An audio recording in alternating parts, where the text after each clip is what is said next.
Hello साथियों, कैसे हो आप। उम्मीद करता हूँ आप बहुत अच्छे होंगे और आपकी साइंस की तैयारी बड़ी शानदार ज़बरदस्त चल रही होगी।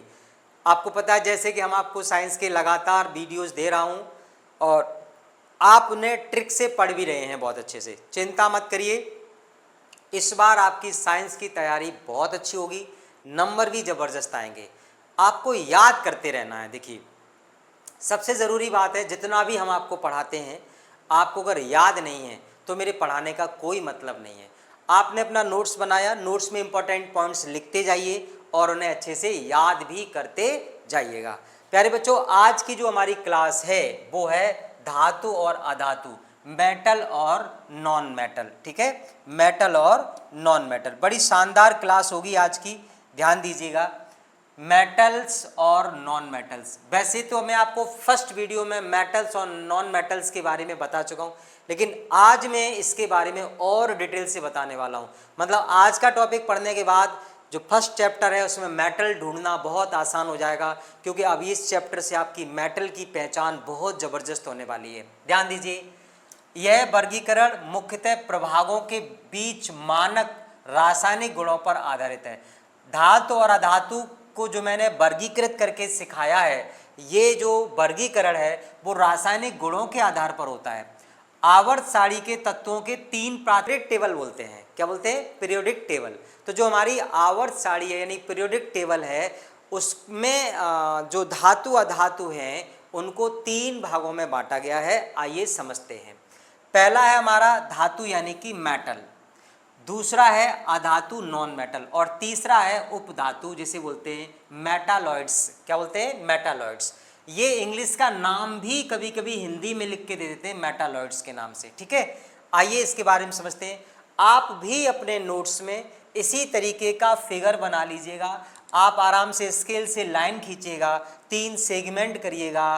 पहले सेगमेंट में आपको लिखना है धातु यानी मेटल वे तत्व हैं जो इलेक्ट्रॉन त्याग कर धनायन बनाते हैं। ये चमकदार, तन्य, आघात, वर्ध और विद्युत व ऊष्मा के सुचालक होते हैं। पहला क्वेश्चन आपका यहीं से फंस गया है कि ऊष्मा के सुचालक। सबसे पहला क्वेश्चन यही फंस गया है कि धातु क्या ऊष्मा के सुचालक होते हैं? जी हाँ, मेटल जो है ना ऊष्मा की सुचालक। ऊष्मा बोले तो कह सकता हूं कि आप अगर धूप में रख देंगे तो गर्म हो जाएंगे, अगर उस पर आप करंट दौड़ाएंगे तो करंट भी दौड़ जाएगा। अब आप समझ रहे होंगे कि धातु होते क्या हैं। थोड़ा रुकिए, थोड़ा वेट करिए, अभी मैं आपको बता देता हूं धातु होते क्या हैं। ठीक है, आइए इसमें और थोड़ा समझ लेते हैं अधातु क्या होते हैं। देखिए, इसी का जस्ट आपने उल्टा समझना है। जैसे ये चमकदार होते हैं, कैसे होते हैं? चमकदार। तो ये कैसे होते हैं? इनमें चमक नहीं होती है, ये सुस्त दिखते हैं, अपवाद है। आयोडीन केवल चमकदार होता है। देखिए, ये बात भी बड़ा अच्छे से समझिएगा। आयोडीन अधातु है, आयोडीन क्या है? अधातु है, लेकिन ये चमकदार होता है, ये अपवाद है इसमें। बाकी कोई भी अधातु चमकदार नहीं होती। भंगुरता यानी कि ब्रिटल जिसे बोलते हैं, ठोस अधातुएं आसानी से टूट जाती हैं। जो ठोस अधातुएं हैं वो टूट जाती हैं, है ना, बिखर जाती हैं। चालकता की बात करें, चालकता जैसे मैंने इसमें सिखाया बताया था कि विद्युत की ऊष्मा की सुचालक होती है। चालकता की बात करें, ये ऊष्मा और विद्युत की कुचालक होती है। ध्यान कर लेना, कुचालक होती हैं। इसका एक अपवाद है, ग्रेफाइट अधातु में आता है लेकिन वो सुचालक है। देखो, मैं बहुत इंपॉर्टेंट चीजें लेके आया हूं आपके लिए। क्या क्या बताना है? हमारा ग्रेफाइट अधातु है, ग्रेफाइट क्या है? नॉन मेटल है, लेकिन ग्रेफाइट सुचालक है। जो ग्रेफाइट बोले तो जो पेंसिल होती है, जो छोटे बच्चे पेंसिल से लिखते हैं, उसके अंदर जो ब्लैक कलर की निब निकलती है जिससे इसे लिखा जाता है, उसे ग्रेफाइट बोलते हैं। और वो ऊष्मा की सुचालक या कहना चाहिए उसमें बिजली विद्युत प्रवाहित होती है। अगर कोई बच्चा वो पेंसिल की रॉड निकाल के स्विच में लगा देगा तो निश्चित रूप से उसको करंट लग जाएगा, उसमें बिजली आ जाएगी। और अगर वो कहीं धूप में रख देगा तो गर्म भी हो जाएगी, पूरी रॉड गर्म हो जाएगी। तो ऊष्मा की कैसी होती है? सुचालक होती है ग्रेफाइट। ध्यान कर लेना, ये अपवाद है खाली, बाकी जितनी भी अधातुएं सारी की सारी कुचालक होती हैं। अवस्था, इनकी अवस्था की बात करते हैं। ये ठोस में भी होती हैं, ये द्रव में भी होती हैं, ये गैस में भी होती हैं, ये तीनों रूपों में पाई जाती हैं। लेकिन ब्रोमीन एकमात्र ऐसा द्रव अधातु है, यानी कि जो ब्रोमीन है वो केवल और केवल द्रव में ही पाया जाता है। उदाहरण एक और दिखाते हैं आपको, ऑक्सीजन, कार्बन और सल्फर। यानी कि ये जो है ना आपके ये गैस भी हैं, ऑक्सीजन गैस है, कार्बन गैस है, सल्फर ये आपकी गैस है, ठीक है। अच्छा, आगे बात करते हैं, एकमात्र अधातु जो वायु से क्रिया करके ऑक्साइड बनाती है वो है फॉस्फोरस। देखिए बड़ी अच्छी बात बता दी, मतलब नॉन मेटल में कितने सारे पॉइंट्स हैं, इन्हें आप ना बड़ा इंपॉर्टेंट करके लिखिए। पहली बात तो चमकदार नहीं होती, लेकिन आयोडीन चमकदार होती है। और बात करें चालकता में, कोई कुछ सारी की सारी कुचालक होती है, लेकिन ग्रेफाइट सुचालक होती है। अवस्था की बात करें तो ये तीनों रूप में पाई जाती है, लेकिन ब्रोमीन एक अधातु है और द्रव रूप में पाई जाती है। और इसके एग्जाम्पल बात करें तो ऑक्सीजन है, कार्बन है और सल्फर है। एकमात्र अधातु, मतलब मैं जो एग्जाम्पल की बात कर रहा हूँ, अधातु है कौन, ऑक्सीजन अधातु है, कार्बन जो गैसें हैं वो हमारी अधातु हैं। मैं आपको पिछले वीडियो में ये बात बता चुका था, जो ऑलमोस्ट गैसें हैं लगभग सारी गैसें अधातु में आती हैं। लेकिन जैसे मैंने कहा ब्रोमीन है, ये द्रव अवस्था में पाई जाती है, ठीक है। देखिए ये गैसें अधातु हैं, लेकिन गैस में ये द्रव अवस्था में ब्रोमीन पाया जाता है। एकमात्र अधातु जो वायु से क्रिया करके ऑक्साइड बनाता है वो है आपका फॉस्फोरस। एकदम लाजवाब क्वेश्चन है कि फॉस्फोरस कौन है, एक ऐसा धातु है जो ऑक्सीजन बनाता है, ऑक्साइड बनाता है वायु से क्रिया करके, ठीक है। अब बात कर लेते हैं उपधातु यानी मेटालॉइड्स क्या होते हैं। कुछ चमकदार कुछ सुस्त होते हैं, इसमें दोनों गुण पाए जाते हैं, कुछ चमकदार भी होते हैं कुछ शुष्क भी होते हैं। ये अर्धचालक होते हैं, सेमीकंडक्टर होते हैं। क्या होते हैं, सेमीकंडक्टर, मतलब इनमें ऊष्मा किसी किसी में प्रभावित हो भी सकती है, किसी में नहीं।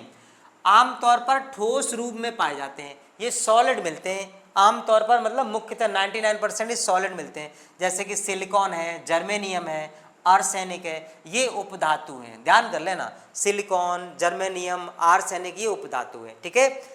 आइए आगे बात करते हैं, बहुत ही इंपॉर्टेंट टॉपिक आज का और एकदम जबरदस्त कंटेंट लेके आए हैं। आप देख रहे हैं बड़ा मस्त कंटेंट आपके लिए ये आया हुआ है, ठीक है। देखिए अब क्या करना है हमें, इसमें जरा समझते हैं। धातु के बारे में जानते हैं। धातु एक ऐसा पदार्थ है जो ठोस है आमतौर पर, मतलब मैं कह सकता हूं कि 99% धातु भी ठोस होती है, कठिन, चमकदार एवं उच्च घनत्व वाली होती है, ठीक है, समझना। फ्यूजिबल, हम धातु को आसानी से फ्यूज या पिघला सकते हैं। तन्य, हम धातु की कठोरता खोए बिना उसे तार बना सकते हैं। अब आपको समझाते हैं। आपने देखा है लोहे को पीट पीट के बहुत ही पतली रॉड बना सकते हैं लोहे को। आपने देखा तांबे का तार होता है, देखा आपने, बिजली में जो ये जो केबल होती है, केबल में जो तार पड़ता है वो मेटल तो होती है, तो कितना पतला तार बना देते हैं। आपने देखा आप मिस्त्री उसके लोहार क्या जाओगे, वो पीट पीट के लोहा है, इतना मोटा लोहा ले जाओ, वो गर्म करेगा, फिर वो पीट के आप जैसी आकृति दो बनवाना चाहोगे, आप उसमें खुरपी बनवाना चाहो, फावड़ा बनवाना चाहो, आप उसमें कुल्हाड़ी बनवाना चाहो, यानी कि आप उसमें जो बनवाना चाहो वो उसका शेप दे देगा। तो मतलब ये कैसे होते हैं, ये बड़ा तन्य होते हैं। तन्य का मतलब इन्हें हम इनको गर्म करके उच्च ताप पर और इन्हें हम किसी भी शेप में चेंज कर सकते हैं, इन्हें तार तक बना सकते हैं। एक अच्छा आपने देखा टीन सेट, जो घरों में टीन सेट पड़ा होता है कितना पतला होता है, ये कैसे बनता है, ये एक बड़े से प्लेट को गर्म करके पतला किया जाता है। आप समझ गए होंगे। एक अच्छा विद्युत चालक, इसके माध्यम से विद्युत धारा प्रवाहित होती है। बिल्कुल, ये मैंने बताया ना आपको कि बिजली जो हम लोग तार यूज करते हैं, केबल यूज करते हैं, उसमें जो तार पड़ता है वो मेटल ही तो होती है, वो तांबे का तार होता है ना, आपके सिल्वर का तार होता है। तो आपने देखा उसमें करंट कितनी तेजी से दौड़ जाता है ना। ओके, अब बात करते हैं एक अच्छा थर्मल कंडक्टर, यह अपने माध्यम से गर्मी ले जाता है। इसका एक अपवाद लेड है, ध्यान कर लेना। एक थर्मल कंडक्टर जो अपने माध्यम से गर्मी ले जाता है, इसका अपवाद क्या है, लेड है। यानी लेड बोले तो पीबी ये काम नहीं करता, ये गर्मी को नहीं ले जाता। यह अन्य धातुओं या अधातुओं के साथ मिश्र धातु बना देता है। बिल्कुल, आपने देखा मैग्नीशियम ऑक्साइड, मतलब धातु और अधातु, आप देखेंगे ऑक्सीजन आपकी अधातु है और मैग्नीशियम क्या है, धातु है, ये उसके साथ मिलकर मिश्र धातु बनाता है। कैल्शियम कार्बोनेट है ना, CaOH का ऑल्टोएस, कैल्शियम हाइड्रोक्साइड, ये बहुत कुछ आप एग्जाम्पल देख पा रहे होंगे।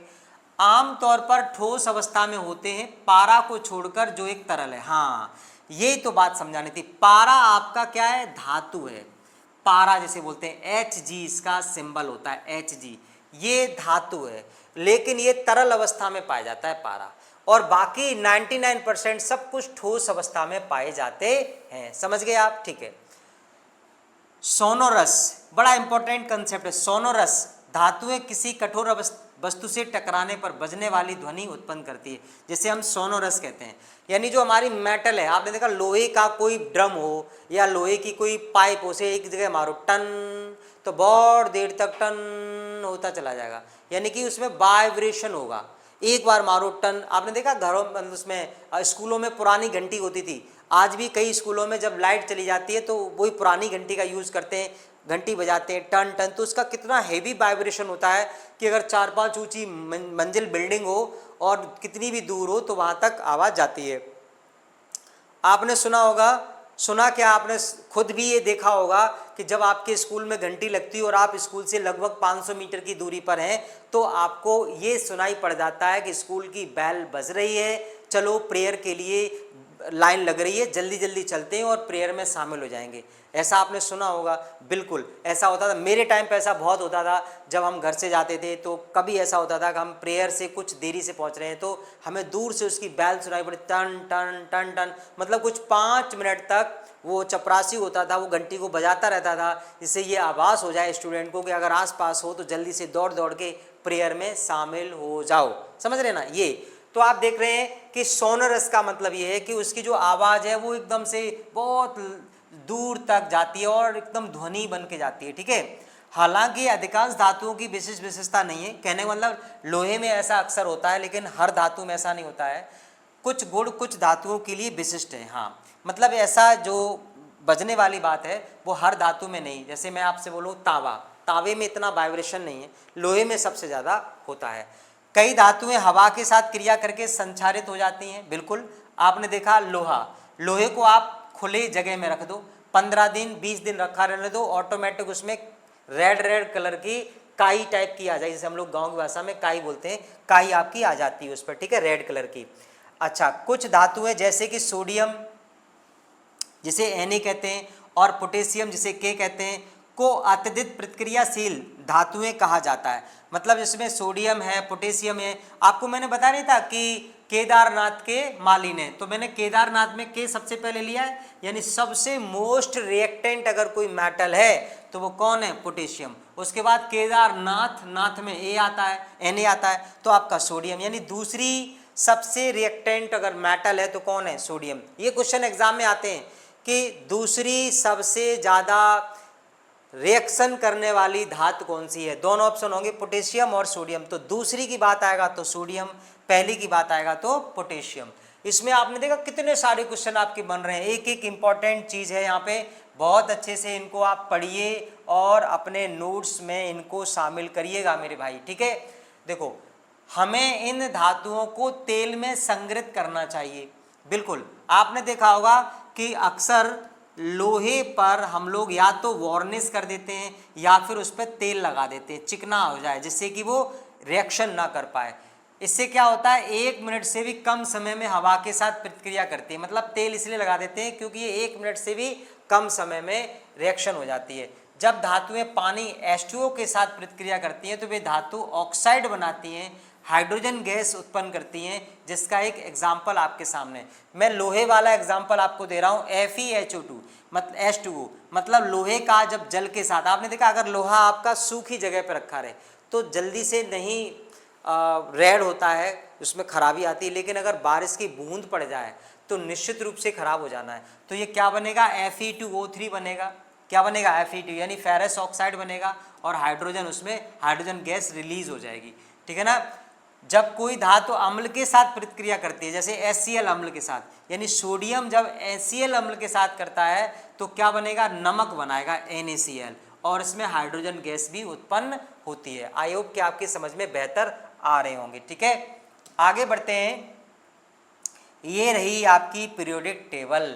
ये देखिए, आप देख पा रहे होंगे, इसमें जो आपने येलो येलो कलर का देख रहे हो, ये येलो कलर का ये मेटल है मेरे बच्चों, और जो ग्रीन कलर का देख रहे हो ये नॉन मेटल है, और जो आपका थोड़ा सा हल्का सा रेड आ रहा है वो आपका मेटलॉइड है। क्या है? मेटलॉइड। तो मैं इसको आप समझा देता हूँ। देखो ये देखो, मैं रेड कलर लेके समझा देता हूँ। आप देखेंगे यहाँ से ये देखो, ये जो मैं आपको लाइन खींच के दिखा रहा हूँ, ये हमारी मेटल है, ये हमारी मेटल है, ध्यान कर लेना। और मेटल की एक अलग से और टेबल दे रखी है, ये भी हमारी मेटल है। जो येलो कलर में है वो हमारी मेटल है, ठीक। इसके बाद हम बात करते हैं, कलर चेंज करें, येलो। चलो हाँ, येलो के लिए देखो, ये जो आप देख रहे हैं, ये वाली, ये इन्हें हम थोड़ा ग्रीन बोलेंगे क्योंकि ग्रीन कम नज़र आ रही होगी, ग्रीन। ये आपकी नॉन मेटल है, जो वो मैंने येलो वाले शेप में अंदर रखी हुई हैं। और जो जो अब आपकी बच रही हैं, जैसे ब्लैक ले लूँ, हाँ, ये जो देखो बच रही है, ये यहाँ से इतनी जो बच रही है, ये ठीक है। और एक हाइड्रोजन भी आपको इधर ले लेनी है, किसमें, नॉन मेटल में, ध्यान कर लेना, ठीक है। ये है आपकी मेटालॉइड्स, ये वाली जो ये इतनी ब्लैक के अंदर है, ये मेटालॉइड्स कितनी देखो, 1 2 3 4 5 6 हैं। जर्मेनियम, मैंने आर्सेनिक की बताया था, ये आपकी मेटालॉइड है। और हाइड्रोजन आपको इधर लेके जानी है, हाइड्रोजन आपको यहाँ लेके जानी है, इस ग्रुप में, यानी ग्रीन वाले पार्ट में। तो देखो, हाइड्रोजन हो गया, कार्बन हो गया, नाइट्रोजन हो गया, फॉस्फोरस हो गया, सल्फर हो गया, ऑक्सीजन हो गया, फ्लोरीन हो गया, क्लोरीन हो गया, नियॉन हो गया, हीलियम हो गया, आर्गन हो गया, क्रिप्टॉन हो गया, ब्रोमीन हो गया, है ना, ये आपके आयोडीन हो गया। ये सारी चीज़ें जो है ना, ये आपकी कौन है, नॉन मेटल है। ये ऑलमोस्ट गैसें हैं, लेकिन इसमें ब्रोमीन आपकी द्रव अवस्था में पाई जाती है, ध्यान कर लेना। ये गैस होने के साथ साथ ये द्रव अवस्था में पाई जाती है, ठीक है, ब्रोमीन। तो नॉन मेटल हमारी सारी गैसेस होती हैं, और मेटल ये है, देखो, lithium, barium, sodium, magnesium, potassium, calcium, है ना, स्केडियम होता है, टाइटेनियम होता है, देखो ये आपका Fe आयरन है, कोबाल्ट है ना, ये आपका Ag सिल्वर है, कॉपर है, जिंक है, Hg आपका ये अभी पारा बोला था, है ना, नाम आपको इसमें लेके बताएं, बहुत सारे नाम हैं, ठीक है। ओके, तो ये जो पीले पीले कलर में आप देख रहे हो, ये है आपके मेटल। तो यहाँ से आप समझ जाओ, मेटल ये होते हैं और नॉन मेटल ये होते हैं, और ये होते हैं हमारे मेटालॉइड्स, ठीक है। ये पीरियोडिक टेबल है, पूरी नहीं है, थोड़ी है, कुछ इसमें बचा हुआ पार्ट्स है, लेकिन हमें अभी जो बताना था उसके हिसाब से मैंने ये टेबल आपके सामने प्रेजेंट की हुई है।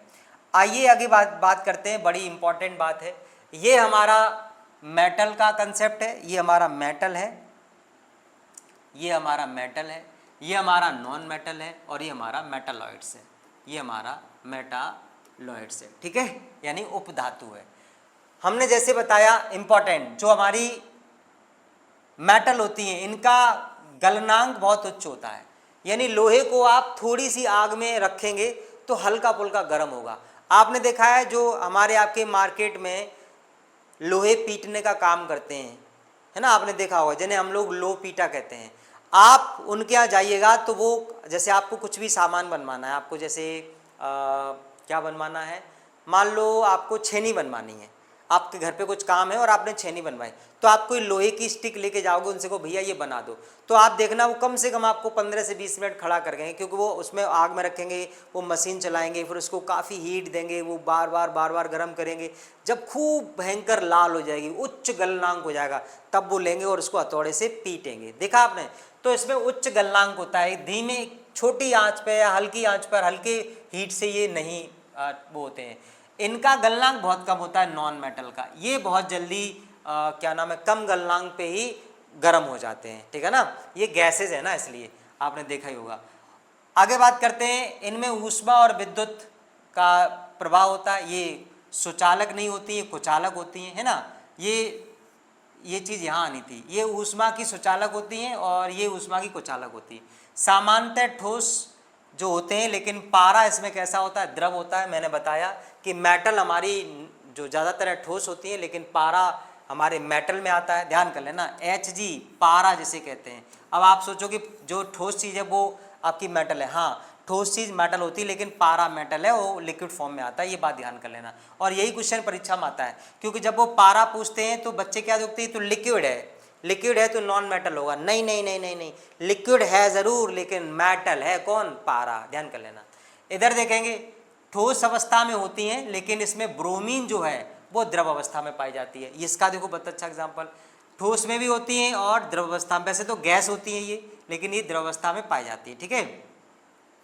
अधातुएं आमतौर पर अम्ल के साथ अपक्रिया नहीं करती हैं, मतलब जो अधातुएं हैं वो अम्ल के साथ क्रिया नहीं करती हैं, ठीक है ना, आमतौर पर नहीं करती। कुछ अधातुएं क्षारों के साथ अपक्रिया करके लवण बनाती हैं, जो जैसे क्लोरीन है NaOH के साथ मिल जाएगा तो क्या बनाएगा NaCl, इस तरीके से, ठीक है। आइए इनमें देखते हैं मेटालॉइड्स में क्या होता है। Boron, silicon, germanium, arsenic, antimony और टेल्यूरियम और पोलोनियम, ये आपकी मेटालॉइड्स हैं। गैस आमतौर पर ठोस रूप में होते हैं, ये सारी गैसेस ठोस रूप में पाई जाती हैं। किस में पाई जाती है? ठोस रूप में। बड़ी अच्छी चीज़ है, आप इनको अच्छे से पढ़ लीजिएगा, देख लीजिएगा, अपना नोट्स भी बनाइएगा अच्छे से और इन्हें बार बार याद करिए, क्योंकि पेपर में इन्हीं में से आएगा। आपको मैं 100% श्योरिटी दे दूं, आपके पेपर में इन्हीं में से फंसेगा, ठीक। देखिए आइए प्रैक्टिस करते हैं, क्वेश्चन करते हैं। निम्न में से कौन सी एक उपधातु है, यानी कि मेटालॉइड्स है।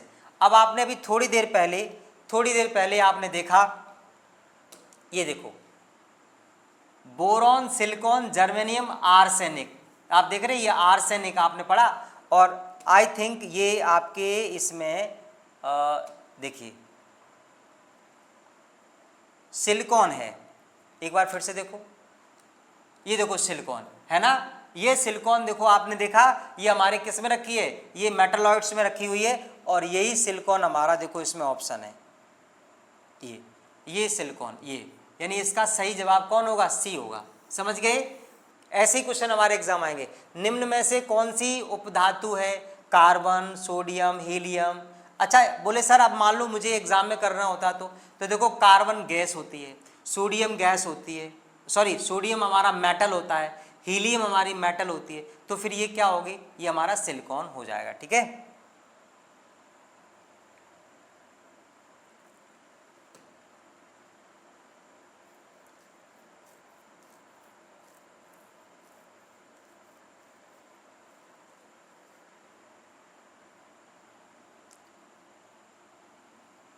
ध्यान दीजिए, अगला हमारा क्वेश्चन है, कौन सी अधातु कमरे के तापमान पर द्रव अवस्था में होती है? देखो अधातु है, ध्यान कर लेना, अधातु और द्रव अवस्था में पूछी है, तो मैंने आपको बताया जो ब्रोमीन होती है वो अधातु होती है, लेकिन वो द्रव अवस्था में पाई जाती है, हमारा पहला आंसर सही है। और पारा जो मरकरी है, जिसे हम लोग Hg कहते हैं, ध्यान कर लेना, ये हमारा मेटल होता है। सोडियम Na ये भी हमारा मेटल होता है। क्लोरीन है ना, ये गैस होती है, समझ गए, ये उपधातु है, ये उपधातु है, और ये दोनों धातु है, और ये अधातु है, ठीक है, मतलब उपधातु नहीं, ये भी अधातु है, ठीक है। अच्छा आगे बात करते हैं, विद्युत का सबसे अच्छा चालक यानी गुड कंडक्टर कौन सी धातु होती है, जिसमें इलेक्ट्रिसिटी आराम से एकदम से फटाक से। तो आपको बता दें, आपने देखा होगा कि कॉपर का तार आपने लिया होगा बिजली के लिए, एल्यूमिनियम लिया होगा, लेकिन सबसे अच्छी चांदी होती है, ध्यान कर लेना। हाँ मैं आपको बता दूं भाई, देखिए कोई अगर महिला चांदी की तोड़ियां पहने हुए है, चांदी, और अगर उसमें बिजली का तार छू जाए, ये समझ लेना कि वो बहुत खतरनाक हो जाता है, क्योंकि वो एकदम से इलेक्ट्रिसिटी को मतलब बहुत फास्ट दौड़ा देता है। तो चांदी में सबसे तेज़ी से इलेक्ट्रिसिटी दौड़ती है, बाकी एल्यूमिनियम में दौड़ती है, कॉपर के तार में भी दौड़ती है, आयरन में भी दौड़ती है, सब में दौड़ती है, लेकिन सबसे तेज पूछा है, सबसे अच्छा चालक, तो उसका आंसर होगा सिल्वर। ये बात ध्यान कर लेना अच्छे से, ठीक है। आइए इसकी बात करते हैं, कौन सी अधातु चमकीली होती है? अधातु, ध्यान कर लेना, अधातु। देखो आपको इसके लिए चलना पड़ेगा इधर, देखो अधातु में अगर हम बात करें चमकीली, तो आयोडीन चमकदार होता है भाई, बाकी कोई चमकदार नहीं होता है, केवल और केवल आयोडीन चमकदार होता है। ये पूछ रहे कौन सी धातु चमकीली है? केवल आयोडीन वाली। ये ऑप्शन आपका सही हो जाएगा, ये ऑप्शन आयोडीन आपका बिल्कुल सही जवाब हो जाएगा। आई होप की समझ में आ गया होगा, ठीक है। अब बात करते हैं, सबसे अधिक आघात वर्धनीय धातु कौन सी है? मतलब सबसे ज़्यादा जिस पर खूब लोहा वो हथौड़ी मारो मारो मारो मारो मारो और बिल्कुल पतली लंबी बना दो। सोच के देखो, सोच पा रहे हो? जैसे मैंने लोहे का नाम लिया, तो आपको लग रहा होगा लोहा पतला हो जाएगा। अरे भाई दिमाग लगाओ, अगर तुम लड़की हो तो कानों में क्या पहने हो? सोना, है ना, कानों में सोना पहने हो। तो सोना देखो, आप अंगूठी बनाते हो, कुंडल बनाते हो, झाले बनाते हो, कितना बढ़िया डिजाइन होती है, बहुत बारीक बारीक डिजाइन होती है। यानी वो सोने को पीट पीट के, चांदी को पीट पीट के बहुत ही बढ़िया डिजाइन बना देते हैं, छोटे छोटे तार पतले तारों में चेंज कर देते हैं। तो यहाँ पे चांदी और सोना दोनों, चांदी और सोना दोनों, लेकिन इनमें सबसे अच्छा अगर बात करें, इन्होंने पूछा सबसे अधिक, तो हमारा आंसर आएगा सोना। क्या आएगा? सोना। सोना सबसे आघात वर्धनीय धातु है, ठीक है, क्योंकि सोने को हम जो है चेंज कर देते हैं, ठीक है। चलो आगे बात करते हैं। चलो भाई, आज की क्लास आई थिंक आपको बहुत अच्छी लगी होगी। उम्मीद करता हूँ अगर अच्छी लगी है तो अपने दोस्तों में शेयर कर देना। कोशिश करो कि साइंस का बैच ज़्यादा से ज़्यादा लोग परचेज कर लें, अपने फ्रेंड सर्कल में दोस्तों को बताओ इसके बारे में। कितना बढ़िया क्लास, आप इसका नोट्स बना लो और कंपैरिजन कर लो अपने किसी दूसरे नोट्स से, तो मेरा नोट्स एकदम 21 निकलेगा, क्योंकि हम बहुत रिसर्च करके चीज़ें लाते हैं, कई तरीके से खोज के कि एग्ज़ाम में क्या पूछा जाता है। आज की इस वीडियो से अगर धातु से क्वेश्चन बनता है और बनेगा, तो मैं कह रहा हूँ 3 से 4 नंबर का 100% नॉर्मल बनेगा, नहीं तो बनेगा तो ज़्यादा का, ठीक है ना, क्योंकि पूरी केमिस्ट्री से 25 नंबर का बनेगा। और केमिस्ट्री में आई थिंक 3-4 टॉपिक हैं, तो हर टॉपिक का अगर वेटेज देखें तो 8 नंबर तक का वेटेज आता है, 8 से 9 नंबर का। तो मैं मानता हूँ इस टॉपिक से 8 से 9 नंबर का आपका बन जाएगा, ठीक है। ओके, उम्मीद करता हूँ आपको वीडियो अच्छा लगा होगा। Thank you.